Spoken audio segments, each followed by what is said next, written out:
எல்லாருமே ரொம்ப ரொம்ப ஈஸியாக பண்ணக்கூடிய காஃபி கேக்கு எப்படி பண்ணலாம் இன்றைக்கி பார்த்துடலாம். ஒரு சின்ன பவுல் எடுத்துக்கோங்க. அந்த பவுலில் நல்ல கொதிக்க கொதிக்க இருக்கக்கூடிய ஹாட் வாட்டர் வந்து 1 கப் ஆட் பண்ணிக்கோங்க. அதில் உங்களுக்கு என்ன விருப்பமான பிராண்ட்லேயும் காஃபி பவுடர் யூஸ் பண்ணிக்கலாம். நான் ப்ரூ காஃபி பவுடர் யூஸ் பண்ணியிருக்கிறேன். 4 டேபிள் ஸ்பூன். ஹாட் வாட்டரையும் ப்ரூ காஃபி தூளையும் நல்லா மிக்ஸ் பண்ணி ஓரமாக வச்சுக்கலாம். அதுக்கப்புறம் இன்னொரு பவுலில் ஒரு 4 முட்டை எடுத்துக்கணும். அது 4 முட்டை சேர்க்க விருப்பம் இல்லாதவங்க 1 கப்பு தயிர் ஆட் பண்ணிக்கோங்க. அது கூடவே 1 கப்பு எண்ணெய், நான் சன்ஃப்ளவர் ஆயில் ஆட் பண்ணியிருக்கிறேன்.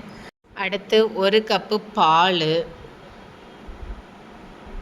அது கூடவே நல்ல ப்ரூ காஃபி தூளும் நல்ல ஹாட் வாட்டரும் சேர்த்து மிக்ஸ் பண்ணி வச்சுருக்க அந்த தண்ணியை வந்து இது கூட ஆட் பண்ணிக்கலாம்.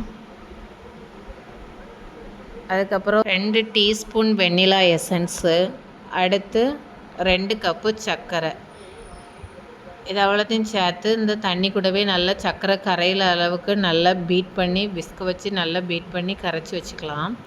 அதுக்கப்புறம் ஓவனை வந்து ப்ரீ ஹீட்டுக்கு 10 நிமிஷம் போடணும். 180 டிகிரியில் ப்ரீ ஹீட்டுக்கு 10 நிமிஷம் வச்சுக்கோங்க. அதுக்கப்புறம் மாவு பொருள் எல்லாம் தனியாக சலித்து வச்சுக்கலாம். மைதா 2 கப்பு, அடுத்ததாக cocoa powder 1/2 cup,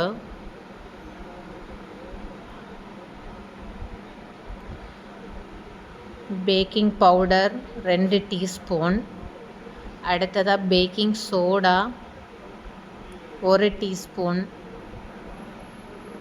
salt 1/2 teaspoon எல்லாம் சேர்த்து நல்லா சலிச்சிட்டு இந்த தண்ணி கூட நல்லா மிக்ஸ் பண்ணிக்கணும்.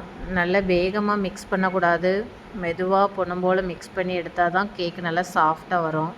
நல்லா வேகமாக பீட் பண்ணிவிட்டு சீக்கிரமாக படபடன்னு முடிச்சுட்டு போனால் கேக் வந்து சாஃப்டாக வராது, ஹார்டாக இருக்கும் சாப்பிடும்போது.